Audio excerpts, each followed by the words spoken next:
देखो banking of road देखते हैं, नया कॉन्सेप्ट। लास्ट क्लास में बैंकिंग ऑफ साइकिल्स देखा था, अभी बात करते हैं banking of road. Banking of road क्या मतलब? हाँ, बैंकिंग ऑफ रोड का मतलब पता है? रोड कहाँ? बैंक गया, स्टेट बैंक। अच्छा, हाँ, बैंकिंग ऑफ रोड का मतलब है रोड का टिल्ट होना। रोड का टिल्ट होना, फ्लैट रोड कैसा है? ऐसा है, रोड का ऐसे उठाऊंगा। अच्छा, माइक गैप है तो कोई बात नहीं। अच्छा, तो इसका मतलब क्या है? बैंकिंग ऑफ रोड का क्या हो नहीं आ रहा? बैंकिंग ऑफ रोड का मतलब क्या है? रोड का बैंक होना, रोड का टिल्ट होना। क्या देखो, बैंकिंग ऑफ रोड देख रहे थे, मतलब रोड का बैंक होना, रोड का टिल्ट होना। टिल्ट होने का मतलब क्या है कि खास करके नॉर्मल में नहीं, आप जब हाईवेज वगैरह में जाओगे, पहाड़ी एरिया में, खास करके हिली एरिया में, तो हिली एरिया में देखोगे, या रांची भी जाते हो यहाँ से, तो रोड जहाँ पे मुड़ता है वहां पे कभी फ्लैट रोड नहीं बनाया जाता। जहां पे टर्न लेगा ना पहाड़ी एरिया में, रोड ऐसा बनाया जाता है। रोड फ्लैट ना बना के ऐसा बनाया जाता है, इसी को बोलते हैं बैंकिंग। बैंकिंग का मतलब होता है रोड का उठा होना, रोड का इंक्लाइन होना। ठीक है, तो नॉर्मल सा बात है, लिख लो थोड़ा सा एक दो लाइन, फिर इसका फॉर्मूला देखते हैं क्या आता है, कैसे क्या क्या केस बनता है। तो लिखो, the system of banking of road लिखना, the system of raising the outer edge, the system of raising the outer edge, system of raising the, board पे लिखा है, raising the outer edge, system of raising the outer edge, किनारा क्या हो गया? अच्छा, ये बन गया system of raising the outer edge. ठीक है, जो भी है, raising the outer edge of a curve road, of a curved road above its inner edge, curved road above its inner as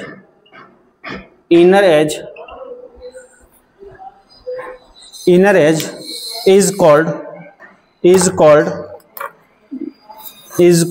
banking of a road, is called banking of a road। ठीक है ना, banking of A road. तो normal बात है, कुछ नहीं है।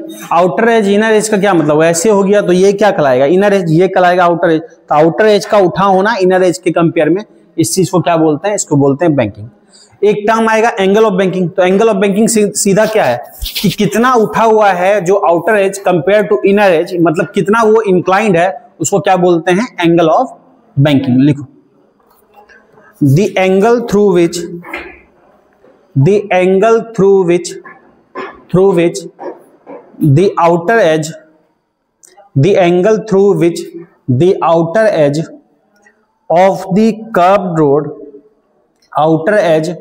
of the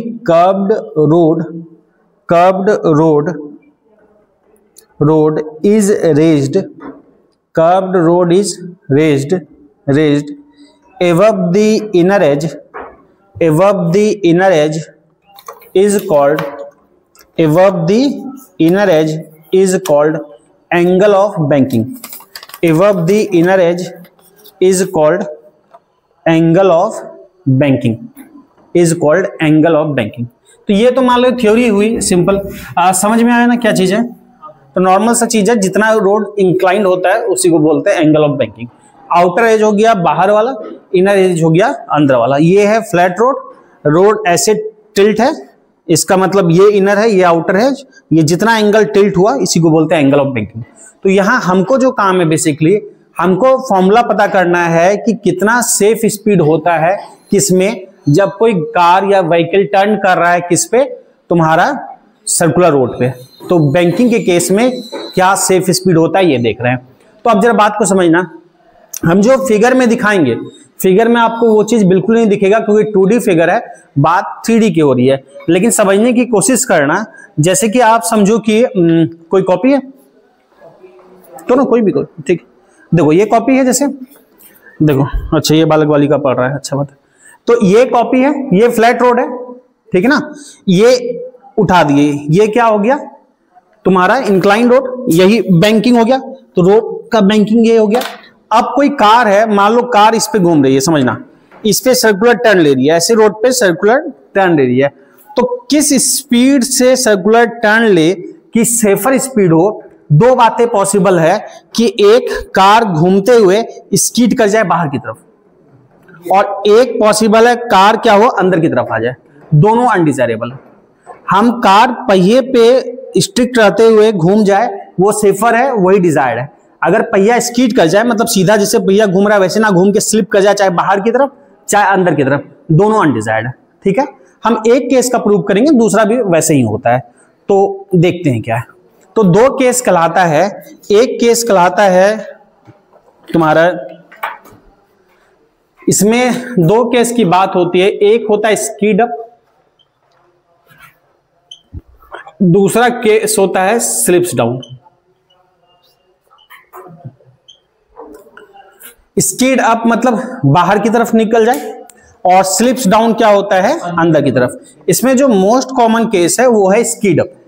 तो आप ध्यान रखना एक बात को हमेशा, कि अगर क्वेश्चन में नहीं बोला गया स्पीड अप या स्लिप्स डाउन, केवल बोला गया बैंकिंग का केस, तो हम स्पीड अप ही केस लेंगे।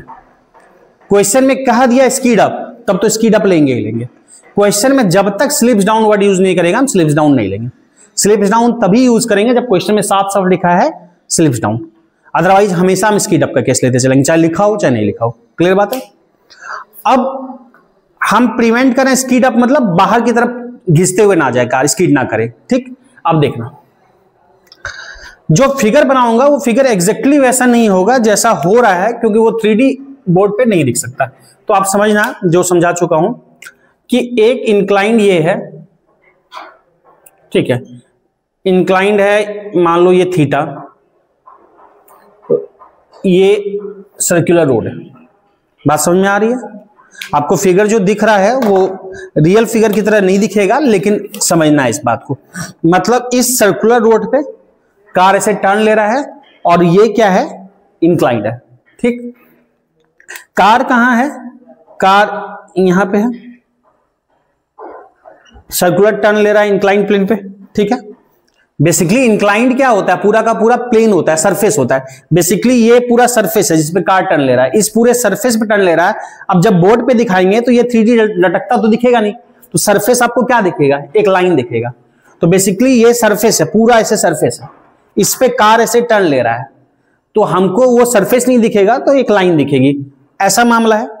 अब इस पे कौन कौन सा फोर्स लग रहा है जरा हमको बताओगे। सबसे पहले ये क्या होगा, इसको कंप्रेस करेगा, कंप्रेस करेगा तभी टिका है। कंप्रेस करेगा मतलब कंप्रेशन के अगेंस्ट कौन सा फोर्स लगेगा, नॉर्मल रिएक्शन। तो कंप्रेस इधर कर रहा है, नॉर्मल रिएक्शन अपोजिट क्या इधर लग जाएगा ऐसे एन। और क्या लगेगा, कार का वेट, फ्रिक्शन भी लगेगा बिल्कुल। कार का वेट किधर लगेगा, वर्टिकली डाउनवर्ड। उसको कोई मतलब नहीं है कार कहां रखा है, अर्थ की प्रॉपर्टी है, अपने सेंटर की तरफ पुल करेगी। अच्छा, हमने कौन सा केस लिया है, स्पीड अप, मतलब बाहर की तरफ ना जाए। अगर बाहर की तरफ जाने से रोकना है तो फ्रिक्शन किधर लगेगा, मोशन के अपोजिट अंदर की तरफ। अगर मैं स्पीड अप का केस ले रहा हूं तो फ्रिक्शन ये लगेगा। दोनों केस में सेम ही है, बस अंतर यही फ्रिक्शन में आएगा। अगर स्लिप्स डाउन का केस होता तो अंदर जाने के लिए रोकते तो फ्रिक्शन कहां लगता, बाहर की तरफ, बस अंतर ही आएगा। तो हम स्पीड अप ले रहे हैं, बाहर जाने से रोकना है, फ्रिक्शन किधर लगेगा, अंदर की ओर। अब यहां पे एक कष्ट ये है कि ठीक है जितना दिख रहा है फिगर में ठीक है, पर mg n दोनों की डायरेक्शन बिल्कुल अपोजिट है, मतलब कोई सिमिलर डायरेक्शन नहीं है, अपोजिट नहीं है, बिल्कुल अलग डायरेक्शन है। तो दोनों को एक डायरेक्शन में लाने के लिए, कंपोनेंट वगैरह लेने के लिए हमने क्या किया, इस लाइन को पीछे बढ़ाया। मुझे कोई बता सकता है ये वाला एंगल कितना होगा, थीटा। समझ में आ रहा है क्यों थीटा होगा, ये एंगल थीटा कैसे होगा, क्लियर है सबको? पहले भी बताए थे, इंक्लाइन में भी बताए थे, या ऐसे भी देख सकते हो, ये एंगल थीटा होगा, ये थीटा है, ये 90 है, वर्टिकल है, वर्टिकली डाउनवर्ड है, ये 90 है, ये 90 माइनस थीटा हो जाएगा। तो फिर इधर क्या होगा, एंगल थीटा। लगभग। तो ये एंगल थीटा हो गया। अब जरा देखना, एन के दो कंपोनेंट ले सकते हैं, एक एंगल के साथ वाला क्या होगा कॉस थीटा, और एक इसके परपेंडिकुलर होगा। दो कंपोनेंट एक दूसरे के परपेंडिकुलर होते हैं, एक हो गया एन साइन थीटा। पहले बताओ क्लियर है? अच्छा, सारे को मैंने दो डायरेक्शन में तोड़ लिया, हॉरिजॉन्टल वर्टिकल। एक ये डायरेक्शन एन साइन थीटा वाली है, एक वर्टिकल एन कॉस थीटा वाली डायरेक्शन है। तो एमजी वगैरह दिख गया। एक फ्रिक्शन हमको अलग से दिख रहा है, फ्रिक्शन किसी की भी अलोंग नहीं दिख रहा है, तो फ्रिक्शन का भी कंपोनेंट लेना पड़ेगा। तो फ्रिक्शन को मैं अलग दिखा रहा हूं, चाहो तो इस फिगर पे भी दिखा सकते हो, लेकिन फिगर ज्यादा कॉम्प्लिकेट ना लगे तो मैं अलग से दिखा रहा हूं, यहां समझना। सर वो जो एन, हाँ बोलो। क्या है?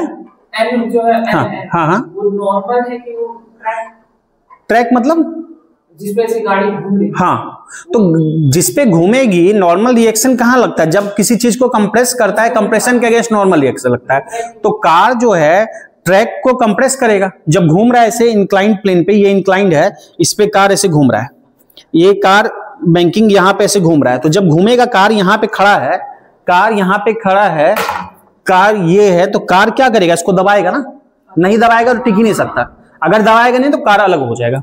कार इसको दबाएगा, और दबाएगा तो किससे दबाएगा? जिससे भी दबाएगा। आपने अगर दबाएगा तो एक्शन कर रहा है, कंप्रेस कर रहा है, और कंप्रेशन के अगेंस्ट फोर्स लगता है, इसको क्या बोलते हैं? Normal reaction. तो इसके चूंकि इधर दबा रहा है तभी टिका है, तो नॉर्मल रिएक्शन क्या लगेगा? उल्टा। तो ये कार ऐसे दबा रहा है ना सरफेस को, फ्लैट सरफेस से इंक्लाइन, तो इसके अपोजिट क्या लगेगा? Normal reaction. ठीक है। अच्छा, इन सब का तो कंपोनेंट ले लिए, फ्रिक्शन अलग से है तो फ्रिक्शन का भी कंपोनेंट ले लेते हैं। फ्रिक्शन कैसे लग रहा था? फ्रिक्शन को मैं अलग से एक नया फिगर बना दे रहा हूं, एफ। ठीक, मुझे एक बात बताओ, ये एफ है, फ्रिक्शन के भी दो कंपोनेंट लिए जा सकते हैं हॉरिजॉन्टल वर्टिकल में। एफ है, मुझे बता सकते हो ये वाला एंगल कितना होगा? कौन सा? ये वाला एंगल, ये एंगल। हाँ जल्दी, ये कितनों को समझ में आ रहा है कि ये एंगल थीटा होगा? सर वो हाँ, कैसे? सेट बनता है तो थीटा हो जाता है। ये एंगल थीटा होगा। ये बात बताओ कितनों को समझ में आ रहा है? देखो मैं इस फिगर में बता रहा हूं, बाद में मिटा दूंगा, समझाने के लिए बता रहा हूं। ऐसा है, ये है, ये इस डायरेक्शन में मानोगे तो आपका ये लाइन और ये लाइन पैरेलल है, ये लाइन कट कर रही है इंक्लाइन प्लेन वाली लाइन, ये इसके पैरेलल ये कट करिए, तो ये दोनों एंगल सेम होता है। तो ये थीटा है, तो ये भी क्या होगा? थीटा होगा। इसको मैं यहां दिखा रहा हूं, क्योंकि उस फिगर पे बहुत ज्यादा कॉम्प्लिकेट लगेगा कई चीजें, तो इसलिए अलग से दिखा रहा हूं। ये एफ कॉस थीटा, इधर क्या लग जाएगा? F sine theta. ठीक, तो सारे फोर्स का कंपोनेंट ले लिए। अब कार को टिका रहना है तो नेट फोर्स क्या होने चाहिए? बैलेंस होनी चाहिए। अच्छा है, दो चीजें हो सकती है, एक बाहर से कोई देख रहा है तो बाहर से क्या दिखेगा? बाहर से उसको कार सर्कुलर पाथ में घूमता दिखेगा। मतलब हम बाहर वाला जो है रोड पर से देख रहा है, वो किस में? इनर्शियल फ्रेम में। और इनर्शियल फ्रेम में है तो उसके लिए क्या बात करेंगे? सेंट्रीपिटल फोर्स की। और सेंट्रीपिटल फोर्स क्या लगेगा? Toward centre. और यहां पे कौन है जो सेंटर की तरफ दिख रहा है? एन साइन थीटा सेंटर की तरफ दिख रहा है। और कोई फोर्स भी दिख रहा है सेंटर की तरफ? एक तो एन साइन थीटा दिख रहा है, और कोई? एफ दिख रहा है कि एफ का कंपोनेंट दिख रहा है? एफ का कंपोनेंट दिखेगा, एफ कॉस थीटा। तो सेंटर की तरफ एफ कॉस थीटा और एन साइन थीटा दिख रहा है। तो चूंकि सर्कल इधर पूरा होगा ना, तो सेंटर की तरफ ये दोनों दिख रहा है, तो यानी रिक्वायर्ड सेंट्रीपिटल फोर्स क्या देगा? इन दोनों का सम देगा रिक्वायर्ड सेंट्रीपिटल फोर्स। क्लियर बात? और बाकी वर्टिकल फोर्सेस क्या होंगे? बैलेंस होंगे। ठीक, या फिर कोई कार पर ही बैठ जाए, तो कार पर ही बैठ जाए तो किसमें बैठा है? नॉन इनर्शियल फ्रेम में। उसके लिए फिर क्या बात करेंगे? उसके लिए बात करेंगे सेंट्रीफ्यूगल की। और सेंट्रीफ्यूगल किधर लगेगा? आउटवर्ड। तो उस केस में बात वही होगी, रिजल्ट में कोई अंतर नहीं आएगा। पहले बताओ, क्लियर है? अब अगर मैं फोर्सेस बैलेंस करता हूं दोनों डायरेक्शन में, हॉरिजॉन्टल और वर्टिकल डायरेक्शन में, तो क्या क्या लिखेंगे? अब देखो, अगर यहां लिखेंगे नाउ हॉरिजॉन्टल और वर्टिकल तोड़ रहा हूं, जरा देखना। एन साइन थीटा प्लस अंदर की तरफ और कौन लग रहा है? F cos theta. ये दोनों मिलके क्या देगा? रिक्वायर्ड सेंट्रीपिटल देगा, mv स्क्वायर बाय आर। बोलो दिक्कत है? या फिर अगर कार पे बैठ जाओगे तो दिस और दिस इक्वल टू बाहर की तरफ सेंट्रीफ्यूगल के इक्वल होगा, बात वही रहेगा। ठीक, अच्छा, और वर्टिकल डायरेक्शन में क्या क्या लग रहा है बताओ? वर्टिकल डायरेक्शन में एक ऊपर की तरफ एन कॉस थीटा और नीचे mg लग रहा है, और एफ साइन थीटा लग रहा है। तो यहां पे लिखेंगे तो क्या लिखेंगे? एन कॉस थीटा और इक्वल टू क्या होगा, लिखेंगे n cos theta equal to f sin theta plus mg, लिखेंगे n cos theta equal to, या चलो मैं एक स्टेप बढ़ा देता हूं, f sin theta plus mg। इसको एक काम करते हैं, इसको नाम देते हैं इक्वेशन 1। इसमें भी एक तरफ ले आते हैं n cos थीटा, इसको इधर ले आओ f sin थीटा को, तो minus f sin theta equal to mg लिखेंगे। इसको नाम दे देते हैं इक्वेशन 2। पहले बताओ इसमें कोई दिक्कत नहीं? हाँ बोलो। हम लोग f sin थीटा को माइनस f sin थीटा क्यों नहीं लिखे, जबकि वो नीचे लग रहा है? किसको माइनस f sin थीटा नहीं लिखे? ऊपर में f sin थीटा। पहले बोलो ऊपर की तरफ कौन लग रहा है? n cos theta. और नीचे की तरफ कौन कौन लग रहा है? mg और f sin थीटा। ये बैलेंस कब होगा? जब जितना फोर्स ऊपर होगा उतना ही नीचे लगेगा। तो ऊपर लगने वाला फोर्स इक्वल टू होगा नीचे वाले फोर्स के, ठीक है? मैग्नीट्यूड सेम रहेगा। माइनस तब दिखाते जब दोनों सबको एक तरफ दिखाते। तुम लिखते हो 5 इक्वल टू 2 प्लस 3, या तो ऐसे लिखते हो, या फिर लिखते हो 5 माइनस 2 माइनस 3 इक्वल टू 0। बात एक ही है। या तो मैं लिखता हूं this n cos theta opposite है mg और अपोजिट है f sin थीटा, तो n cos theta minus mg minus f sin theta equal to 0, या फिर इसको इधर भेज दें। बात एक ही है, ठीक है? तो अब सिंपल क्या करते हैं, दो इक्वेशन है, दोनों को क्या करते हैं, डिवाइड कर देते हैं। दोनों को डिवाइड कर देंगे तो क्या होगा, now dividing equation 1 by 2, equation 1 2, फिर थोड़ा सा एडजस्टमेंट करेंगे, कोई रिजल्ट आएगा वो हमारे काम का, देखते हैं क्या। इक्वेशन 1 को 2 से डिवाइड करेंगे, क्या आएगा जरा बताओ, n sin थीटा प्लस क्या लिखेंगे, f cos theta equal to mv square by R divide by n cos theta minus f sin theta mg, ठीक? अब जो कैंसिल हो रहा है कैंसिल करो, m से m चला जाएगा, ठीक? अब देखो ये आया ना, इसमें थोड़ा सा हम एडजस्टमेंट करेंगे, क्या जरा ध्यान देना। एक काम करते हैं, ऊपर नीचे दोनों को n sin थीटा से डिवाइड कर देते हैं, ऊपर नीचे दोनों को डिवाइड कर देते हैं। मुझे एक रिजल्ट चाहिए तो मैं ऐसा कर सकता हूं, या फिर ऐसा करते हैं ऊपर नीचे दोनों को डिवाइड कर देते हैं n cos थीटा से, ठीक है ना? क्यों कर रहे हैं पता लग जाएगा। तो डिवाइडिंग न्यूमरेटर और डिनोमिनेटर दोनों को dividing by n cos theta, क्यों कैसा कर रहे हैं देखते हैं। न्यूमरेटर डिनोमिनेटर को दोनों सेम काम हम कर सकते हैं, तो यहां देखना क्या हो जाएगा जरा बताओगे, n sin theta bye n cos theta, या डायरेक्ट लिखूं मैं tan थीटा, प्लस यहां बताना क्या होगा, f cos theta by n cos theta by, और इधर क्या आएगा, v square by R G, m cancel हो गया था, डिवाइड बाय ये पूरा इक्वल टू था v square by R G के। इधर क्या होगा, मैं पूरा डिटेल लिख के कर दे रहा हूं तो जरा ध्यान से समझिएगा, n cos theta by n cos theta minus f sin theta bye नीचे क्या लिखेंगे, n cos थीटा। अब जरा देखते हैं, n से n गया काम तमाम, n से n चला गया, इस n से n चला गया, cos थीटा से cos थीटा कैंसिल, और कुछ जाएगा, इधर भी cos थीटा से cos theta cancel, sin theta by cos theta क्या होगा, tan थीटा, और f बाय n कुछ होता है क्या, कुछ होता है f बाय n, ये फॉर्मूला पढ़े हैं basic, f equal to mu n, तो f बाय n को न्यू नहीं लिख सकते, f बाय n को न्यू लिख सकते हैं ना, कोफिशिएंट ऑफ फ्रिक्शन, ये लिख सकते हैं ना, तो tan थीटा प्लस न्यू, और यहां पे क्या आ जाएगा, 1 माइनस f बाय n का मतलब न्यू, और sin theta by cos theta क्या होगा, tan थीटा इक्वल टू क्या है, v square by R G. यहां से अगर v लिखेंगे, जरा ध्यान से समझना, v स्क्वायर लिखेंगे तो आर जी इधर मल्टीप्लाई हो जाएगा, और v लिखेंगे तो रूट आ जाएगा। मैं डायरेक्ट ये लिख दूं क्या, आर जी मल्टीप्लाई करेंगे तो क्या होगा, आर जी, इसको थोड़ा अरेंज करके मैं लिख रहा हूं, बात एक ही है, न्यू प्लस tan थीटा बोलो या tan थीटा प्लस न्यू बोलो, बात एक ही है। तो R G by mu plus tan theta, और बाय कितना आएगा, 1 माइनस न्यू tan थीटा। तो बैंकिंग के केस में ये सेफ स्पीड होती है जब क्या होगा, कौन सा केस हम रोक रहे हैं, जब हम रोक रहे हैं स्पीड अप, बाहर की तरफ ना जाए। तो फॉर्मूला क्या आता है, कैसे आया, ठीक है, साथ में फॉर्मूला याद भी होना चाहिए, v equal to under root R G mu plus tan theta by 1 minus mu tan theta. Clear है? तो इसको नोट डाउन कर लो, प्रूफ आपके एकेडमी में पूछा जाता है और बाकी कॉन्सेप्ट के लिए लिख लो। ठीक है, देखो इसमें कैसे आया, ठीक याद रखोगे, v equal to under root R G mu plus tan theta by 1 minus mu tan theta.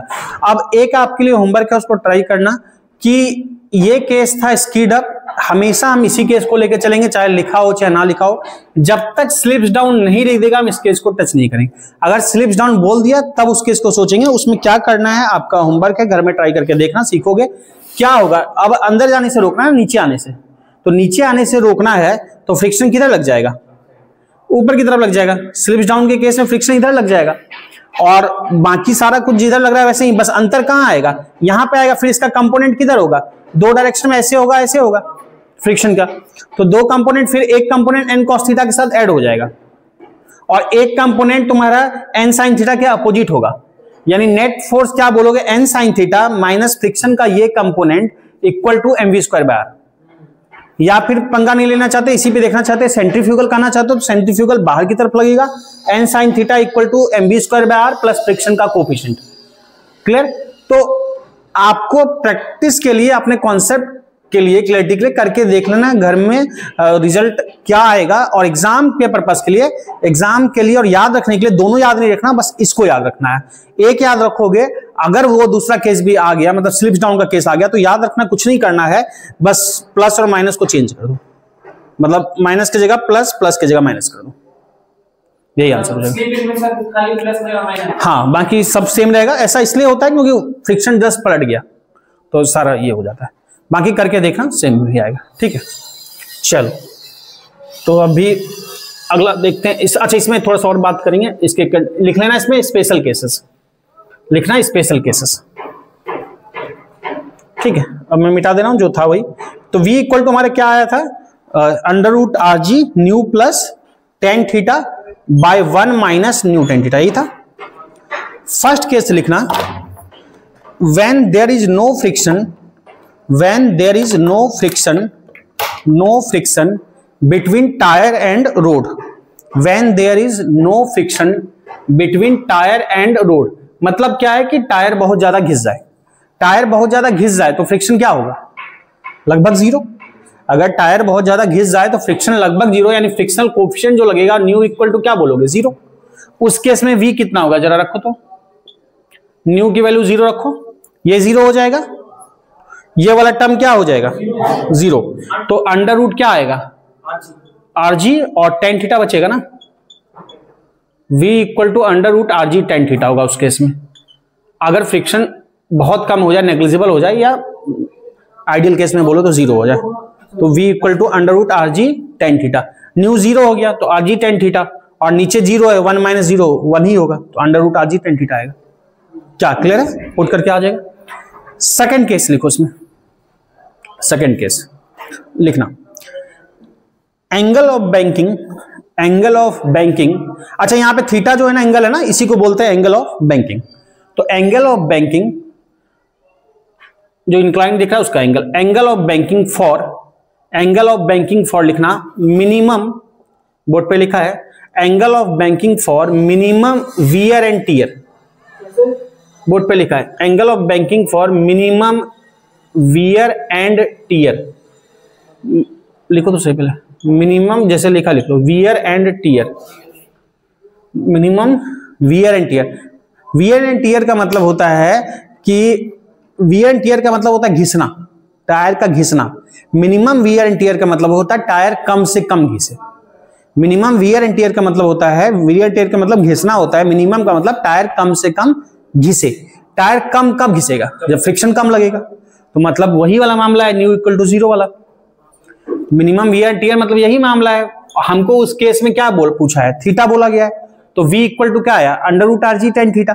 एक काम करते हैं, दोनों तरफ स्क्वायर कर देते हैं, तो क्या आ जाएगा, v square equal to R G tan theta, या फिर टेन थीटा लिखेंगे यहां से, तो क्या लिखेंगे,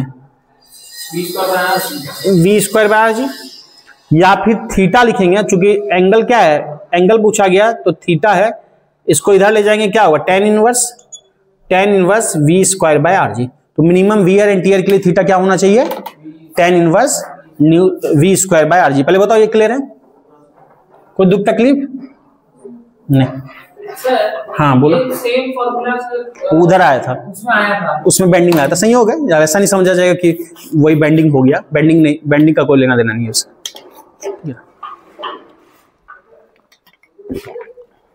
तो मिनिमम वियर एंड टियर के लिए, ठीक है। तो मैंने आपको वो फॉर्मूला याद रखना है, v equal to under root R G mu plus tan theta by 1 minus mu tan theta, ठीक है। अभी तक हमने जितना भी पढ़ा सर्कुलर मोशन में वो सब हॉरिजॉन्टल सर्कुलर मोशन है। एंगल ऑफ बैंकिंग पढ़ा हो या पहले जितनी चीजें पढ़ा हो या बेंडिंग ऑफ साइक्लिस्ट पढ़ा हो या कार के केस में, सब कहाँ है, हॉरिजॉन्टल सरफेस पे घूम रहा है। अब जो देखेंगे अब वर्टिकल में, अब सर्कुलर मोशन कहाँ हो रहा है, वर्टिकल में। तो वर्टिकल में क्या चीजें होगी, फोर्सेस कैसे लगेगा, क्या लगेगा, हम बात करते हैं, ठीक है। ठीक है बालक, तो वर्टिकल में अगर हम देख रहे हैं तो समझना। अच्छा, दो चीजें हैं, एक डेली लाइफ में भी देखते हो, स्पीड ब्रेकर होता है ना, क्या काम है स्पीड ब्रेकर का, स्पीड को कम करना। तो वो सरफेस कैसा होता है, उठा हुआ होता है ना, तो उसको क्या बोलेंगे, कनकेव की कन्वेक्स, कन्वेक्स, कंफ्यूज भी होते हैं कनकेव कन्वेक्स में। तो ऐसे ध्यान रखो ना, कनकेव, केव मतलब गुफा, तो गुफा मतलब गड्ढा, तो कनकेव गड्ढा वाला होता है, और कन्वेक्स क्या होता है, उठा हुआ। तो स्पीड ब्रेकर जब भी देखते हो, पर्पस तो स्पीड को कम करना है, तो स्पीड ब्रेकर जब भी देखोगे कनकेव होगा, उठा हुआ होगा।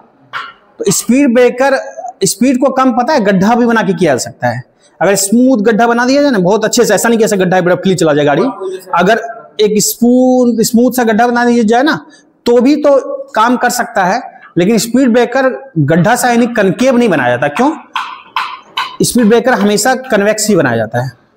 ऐसा क्यों है देखते हैं, ठीक है, यहां पता चलेगा। तो देखते हैं रिएक्शन ऑफ रोड, टॉपिक देना लिखना, रिएक्शन ऑफ रोड।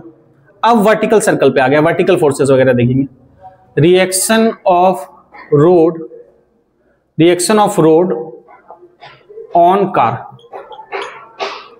कार, कोई भी व्हीकल पे, कार की बात कर रहे हैं, reaction of road on car. तो दो केस देखेंगे, एक तुम्हारा कन्वेक्स सरफेस और एक कनकेव। रिएक्शन ऑफ रोड यानी एक गड्ढा सा कनकेव, एक कनकेव रोड, एक कनकेव सरफेस, और एक देखेंगे रोड कैसा है, कॉन्वेक्स। कॉन्वेक्स कैसा, जो स्पीड ब्रेकर होता है, स्पीड ब्रेकर। अब स्पीड ब्रेकर ऐसा ही क्यों बनाया जाता है पता चलेगा, देखते हैं। अब कार कनकेव में जाए या कन्वेक्स में जाए, ये सेंटर से गया, कार कहीं किसी पोजीशन में, दोनों में एक ही कंडीशन देंगे तो ही पता चलेगा। तो कार मान लो ये बना लिया, कार दो पहिया दे दिया, ठीक, कार ऐसे है, ये सेंटर, ये इस कनकेव का सेंटर है, ठीक है। कार इस तरह से, मुझे बताओ कार पे कौन कौन सा फोर्स लगेगा, अच्छा एंगल कितना है, तो एंगल यहां से जो बना रहा है, जो सीधा सेंटर से मिलाने वाला लाइन है, सिर्फ थीटा एंगल बना रहा है, ठीक है। कार अभी थीटा एंगल पे है। तो पहले क्या क्या लगेगा जल्दी से बताओ, एक तो वेट लगेगा, वेट को कोई मतलब नहीं है कैसा रखा है, वर्टिकली डाउनवर्ड लगेगा mg, और नॉर्मल रिएक्शन कैसे, कंप्रेशन के अगेंस्ट, कंप्रेस कैसे करा है ऐसे, तो नॉर्मल रिएक्शन लगेगा, नॉर्मल रिएक्शन के डायरेक्शन में ही ये लाइन बनाया हमने, तो ये n लगा, नॉर्मल रिएक्शन वाली लाइन से इसको बनाया है, ठीक। अच्छा एक काम करते हैं, थीटा तो अलग एंगल पे लग रहा है और mg अलग दिख रहा है, तो इस लाइन को पीछे बढ़ा लेते हैं, n वाली लाइन को पीछे बढ़ा दिया। ये समझ में आ रहा है कि वो एंगल थीटा तो ये भी थीटा होगा, ये थीटा तो ये भी थीटा, इसको ये लाइन और ये लाइन पैरेलल ना, ये कट कर रहा है तो ये थीटा तो क्या होगा, ये भी थीटा। अब एक बात समझो कि mg ये हो गया, n हो गया, क्या n और mg एक डायरेक्शन में लग रहा है, नहीं। तो एक काम करते हैं, mg का कंपोनेंट ले लेते हैं, तो mg का ये कंपोनेंट कितना आ जाएगा, ये आ जाएगा mg cos थीटा, क्लियर है। और इधर अगर देखते हैं सेम काम अब इसमें भी करते हैं, इसका भी सेंटर कहीं ना कहीं होगा, इसमें कार मान लो यहां पे है, इसमें कार यहां पे है, तो इसको कंप्रेस कैसे कर रहा है ऐसे, तो नॉर्मल रिएक्शन कैसे लगेगा, इधर लगेगा ऊपर की तरफ, देखो नॉर्मल रिएक्शन ऐसे लगेगा, इसको अभी पीछे बढ़ाया तो जहां कट रहा है ये सेंटर, ठीक। अब देखो, ठीक है, ये एंगल सेम एंगल दोनों को दिया, ये भी एंगल क्या हो गया, थीटा हो गया, ठीक। ये भी एंगल क्या हो गया, थीटा हो गया। और कोई फोर्स लगेगा, एक तो वेट लगेगा वर्टिकली डाउनवर्ड, ये mg लगा क्या, ठीक है, mg लगा। और कोई, अब mg का एक कंपोनेंट लग जाएगा इधर भी, mg का कंपोनेंट इधर कितना लगेगा, mg cos थीटा, ठीक है ना। तो mg का कंपोनेंट लग जाएगा mg cos, ये समझ में आया। अब सर्कल में घूमने के लिए क्या चाहिए, सेंटीपिटल चाहिए। अगर बाहर से देख रहे हो सेंटीपिटल, अगर इसी पर चढ़ के देख रहे हो कार पे तो सेंट्रीफ्यूगल। आप जो दिखाना चाहते हो, मान लो हम कार पे ही बैठे हैं तो क्या करेंगे, सेंट्रीफ्यूगल बाहर की तरफ, और अगर कार पे बैठ गए तो सेंट्रीफ्यूगल दिखा देंगे mv²/r। अगर मैं बाहर दिखा रहा हूं मतलब मैं कार से देख रहा हूं, या चाहते तो इसको आप अंदर की तरफ भी कर सकते थे, क्लियर है। इस केस में भी अगर चलो कार पे बैठे, यहां भी कार पे बैठ जाते हैं, तो कार पे बैठेंगे तो नॉन इनर्शियल फ्रेम सेंट्रीफ्यूगल किधर लगेगा, बाहर की तरफ, तो इधर भी लगेगा mv²/r। पहले बताओ ये क्लियर है। आप चाहो तो सेंटीपिटल लगे मान सकते हो कि net force equal to centripetal force, clear. अब यहां पे अगर कार को बैलेंस करना है तो कार जितने से दबा रहा है, कंप्रेस कर रहा है, प्लस नॉर्मल रिएक्शन, दोनों को एक दूसरे को क्या करना चाहिए, बैलेंस करना चाहिए। समझ में आ रही है बात। तो यहां ऊपर की तरफ क्या लग रहा है, n, और नीचे क्या लग रहा है, mg cos theta plus mv²/r, ये है, क्लियर है। Upward force equal downward. अच्छा, इस केस में n प्लस mv²/r किधर लग रहा है, ऊपर की तरफ, और mg इसके अपोजिट क्या है, mg cos थीटा। तो n इक्वल टू कितना आया, mg cos theta minus mv²/r, minus mv/²। दोनों का नॉर्मल रिएक्शन दिख गया क्या है, इसमें mg cos theta minus mv²/r, और उसमें क्या है mg cos theta plus mv²/r। जरा सा एक मिनट देख लो एक चीज, अगर आपका ख्याल आएगा कि नहीं हम बाहर से देख रहे हैं, कार पे नहीं देख रहे हैं, मतलब सेंट्रीपिटल लेने की इच्छा कर सकते हो, फिर नेट फोर्स क्या होगा, टुवर्ड्स दी सेंटर, मतलब सेंटर की तरफ लगने वाला फोर्स बड़ा होना चाहिए। तो नेट फोर्स क्या बोलेंगे, n minus mg cos theta. समझ में आ रहा है, n minus mg cos theta. क्यों n माइनस mg, क्योंकि n अंदर की तरफ है, अंदर की तरफ वाला सेंटीपिटल देगा, तो n minus mg cos theta equal to बोलेंगे mv²/r। तो n minus mg cos theta equal to mv²/r, तो n इक्वल टू क्या होगा, mg cos theta plus mv²/r, clear है। उसी तरह से यहां पे अगर देखते हैं तो क्या बोलेंगे, mg cos थीटा अंदर की तरफ में, तो नेट फोर्स अंदर की तरफ होना चाहिए, यानी mg cos theta minus n, mg cos theta minus n equal to mv²/r बोलेंगे इस केस में, अगर सेंटीपिटल यूज कर रहे हैं तब। यहां अंदर की तरफ कौन लग रहा है, mg cos थीटा के n, mg cos थीटा।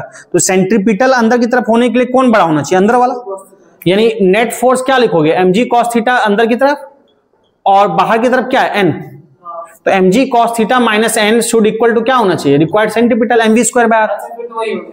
समझ में आ रही है बात। तो इधर ले जाओगे, मामला यही है, आप जैसे भी ट्रीट करना चाहो, क्लियर है। तो खैर उससे नहीं परेशान होना, सेंट्रीपिटल या सेंट्रीफ्यूगल डिपेंड करता है, आप जिस भी फ्रेम पे बैठ जाओगे दोनों ले सकते हो।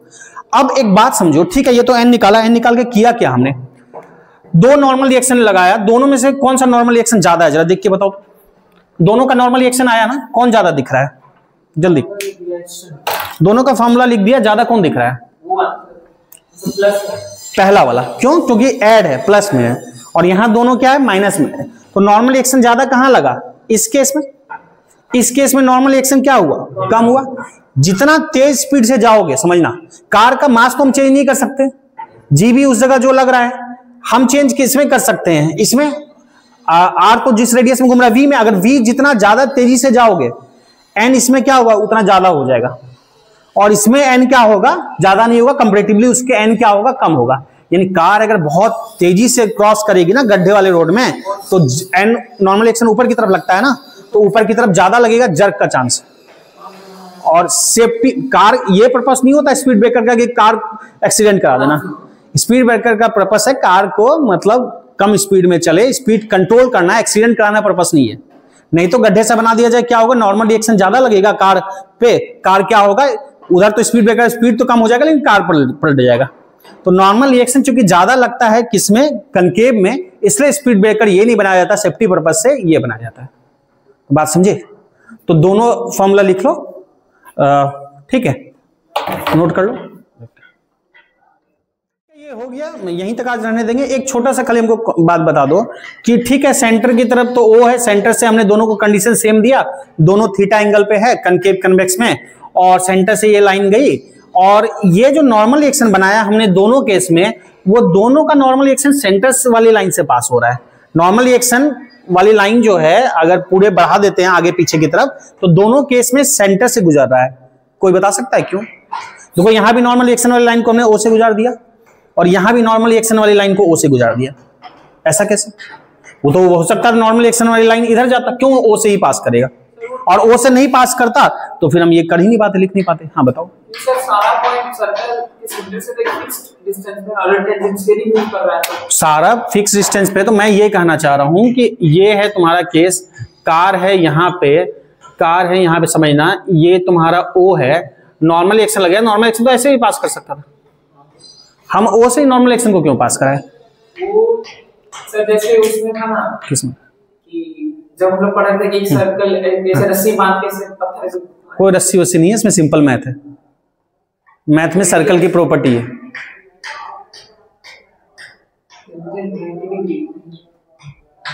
एक सर्कल में हमको ये बताओ कि सर्कल में टेंजेंट और ये नॉर्मल के बीच कितना एंगल बनता है? किसी भी सर्कल में 90, किसी भी सर्कल में कहीं पे, यहां पे इच्छा हुआ, यहां पे हमने टेंजेंट बनाया और 90 डिग्री टेंजेंट पे बनाएंगे, तो टेंजेंट पे 90 डिग्री जब भी बनाओगे ना, ये लाइन हमेशा कहां से पास करेगी? ये लाइन हमेशा सेंटर से पास करेगी। क्यों? क्योंकि टेंजेंट से जब 90 डिग्री बनाओगे ना, तो टेंजेंट से 90 डिग्री पे कौन होता है? रेडियस होता है। एक सर्कल में रेडियस और टेंजेंट के बीच हमेशा कितना एंगल बनता है? 90। कहीं भी टेंजेंट बना दोगे, मान लो ये टेंजेंट बना दिए यहाँ पे, और रेडियस ले जाओगे ना, तो रेडियस और टेंजेंट के बीच क्या एंगल बनेगा? हमेशा 90 बनेगा। रेडियस और टेंजेंट के बीच हमेशा 90 बनेगा। यानी रेडियस वाली लाइन को अगर मैं पीछे भी ले जाऊंगा तो ये एंगल तो 90 ही रहेगा ना। अगर ये एंगल 90 है, समझना, तो रेडियस वाली लाइन, ये एंगल 90 है रेडियस और टेंजेंट के बीच, हम रेडियस वाली लाइन को पीछे ले जाएंगे तो भी तो ये 90 ही रहेगा। बात समझ में आ रही है? तो इस केस में अगर मैं, नॉर्मल का मतलब होता है परपेंडिकुलर, अगर मैं परपेंडिकुलर इस पे डालूं, यहां परपेंडिकुलर किस पे हुआ? कर्व पे, उस पॉइंट पे, तो यहां पे टेंजेंट बनाया, और टेंजेंट पे परपेंडिकुलर डालेंगे तो वो हमेशा रेडियस वाली लाइन होगी, और रेडियस कहां से पास होता है? सेंटर से। बात समझे?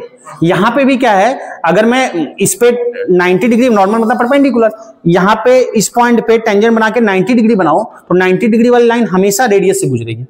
90 डिग्री वाली लाइन हमेशा रेडियस होगी, और रेडियस हमेशा कहां से पास होगा?